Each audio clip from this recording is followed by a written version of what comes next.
नमस्कार। चलिए आज एक सफर पर चलते हैं, एक ऐसी दुनिया में जो आज से हजारों साल पुरानी है। ये कहानी है सिंधु घाटी सभ्यता की और उनके हैरान कर देने वाले प्लैन्ड सिटीज की। तो आज का सबसे बड़ा सवाल यही है।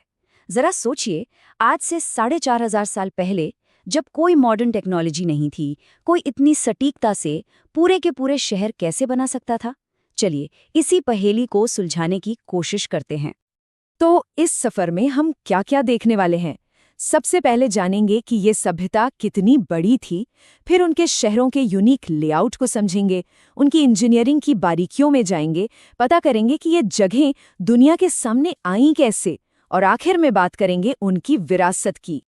सबसे पहले तो ये समझना होगा कि हम किसी छोटी-मोटी बस्ती की बात नहीं कर रहे हैं। ये एक बहुत विशाल सभ्यता थी, इतनी विशाल कि इसका इलाका उस जमाने की मिस्र और मेसोपोटामिया जैसी बड़ी-बड़ी सभ्यताओं से भी ज्यादा बड़ा था। इसका फैलाव देखिए, पश्चिम में पाकिस्तान से लेके पूर्व में उत्तर प्रदेश तक और उत्तर में कश्मीर से लेके दक्षिण में महाराष्ट्र तक। मतलब आज के भारत, पाकिस्तान और अफगानिस्तान के कुछ हिस्सों तक फैली हुई थी ये सभ्यता। अंदाजा लगाइए कि ये कितनी बड़ी रही होगी। अब सवाल ये उठता है कि हमें ये सब पता कैसे चला? तो इसका जवाब है पुरास्थलों से। ये वो जगह होती हैं जहां जमीन के नीचे पूरा का पूरा इतिहास दबा होता है, और जब वहां खुदाई होती है तो पुरानी चीजें और इमारतें मिलती हैं जो हमें अतीत की कहानी सुनाती हैं। तो आखिर इन शहरों को इतना खास क्या बनाता था? देखिए, उनकी सबसे बड़ी खासियत थी उनका स्टैंडर्ड ब्लूप्रिंट। मतलब लगभग हर शहर एक ही जैसे प्लान पर बना था, जो मोटे तौर पर दो हिस्सों में बटा होता था। शहर का जो लेआउट था वो हमें उनके समाज के बारे में काफी कुछ बताता है। एक हिस्सा था दुर्ग, मतलब किला, जो ऊंचाई पर बना एक छोटा इलाका था। शायद यहाँ शासक वर्ग या अमीर लोग रहते होंगे। और दूसरा था निचला शहर, जो काफी बड़ा था और जहाँ आम लोग रहते थे। ये बंटवारा साफ साफ दिखाता है कि वहाँ एक वेल डिफाइंड सोशल स्ट्रक्चर रहा होगा। लेकिन बात सिर्फ शहर के बंटवारे की नहीं है, असली कमाल तो उनकी इंजीनियरिंग में था। चलिए जरा इसे और करीब से देखते हैं। सिंधु घाटी के लोगों के लिए प्लानिंग इज एवरीथिंग। मतलब ऐसा नहीं था कि शहर बस यूं ही बेतरतीब ढंग से बसते चले गए। नहीं, हर चीज, हर गली, हर नाली, हर घर एक सोची समझी योजना का हिस्सा थी। और उनका तरीका वो तो बिल्कुल रेवोल्यूशनरी था।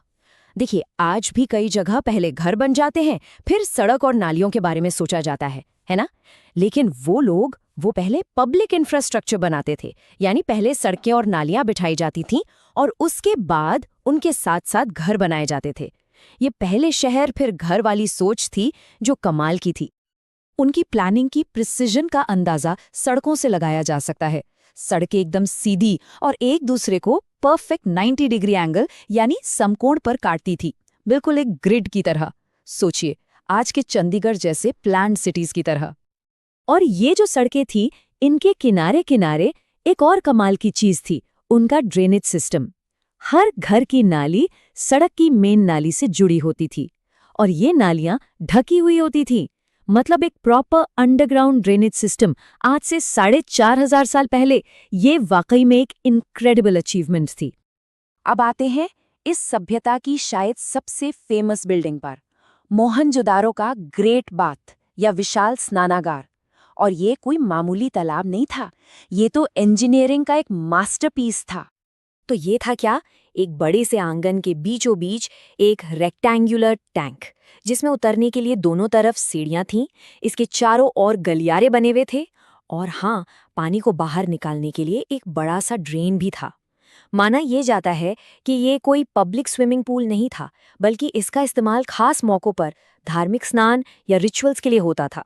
तो ये हमें उनकी संस्कृति के बारे में भी बताता है। तो ये सब अमेजिंग चीजें दुनिया के सामने आईं कैसे? इसके पीछे भी एक बड़ी दिलचस्प कहानी है।